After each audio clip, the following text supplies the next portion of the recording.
So the process you take on a pen test should be repeatable and easy to articulate. So you go through the steps: enumeration, privilege escalation, usually initial access privilege escalation, etc. And you really learn those, and you'll have techniques that you use consistently. You'll have tools that come and go, but that methodology is going to stay pretty consistent across the board. So when you're looking at what you're learning from these programs and from the certification pass and everything like that, the one thing that you could do to give yourself the edge is really know what your methodology is. And it can refine over time as you learn more, things are going to come in and come out of it. But the general steps should be there.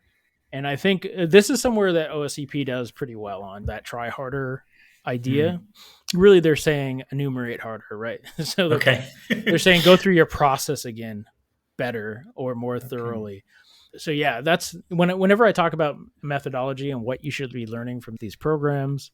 And the same with the foundational stuff. It's what questions you need to be asking repeatedly every pen test to make sure that you're doing well. And then just to go back to the earlier topic, a pen test that finds nothing or finds little can be valuable if you can point to the methodology and say, this is what I've tested against and it didn't exist. And this is how I tested it. So you can communicate that. Gene, I really like that, because correct me if I'm wrong, but if it's about, I'm presuming then that I'd be wise to document my methodology really well. I can then show it to the likes of, say, if I'm working with you, yourself, senior guy in the industry, or anyone else who's got a lot more experience than me. I can say, look, here's my methodology, what needs refining, what needs taking out. That would be pretty advisable. I'm taking it, I'm guessing. It is too. And it saves you time too, as you're actually doing a pen test. You can refer back to your notes. And I do recommend someone have some form of long-term note capture system that's easily searchable. And I put my notes into that framework. So I put them in, if it's a lateral spread or a privilege escalation or something like that, that's the format my notes go in. So as I see something new that comes out, I can put it directly into my note system. And right now it is Notion. So if anyone's wondering, Notion. I'm a fan of Notion right now, and that can change. But as long as it's easy to import and export out of, I'm a fan.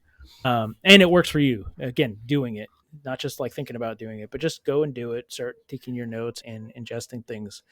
And you'll start to develop this process of tool validation and all these cursory things that you might not think about doing otherwise. But really, yeah, when the conversation happens and you're talking to the customer or one of your peers in the industry, you can be like, hey, I'm right here. I'm trying to get this to work or trying to do this. What else can I look for?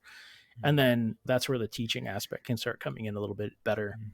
Yeah, cool. Yeah. So if it's documented, it's easier to teach people as well, because you can see where they're going wrong and stuff like that. Yeah. Cool. And then you can compare notes too. So if your methodology is better than mine, or you're doing something that I don't understand, it's something we can talk about now. It's a conversation piece. Yeah, I think I'd be doing whatever I could to get my hands on the best, most senior pen tester I know's methodology and taking inspiration or even copying it.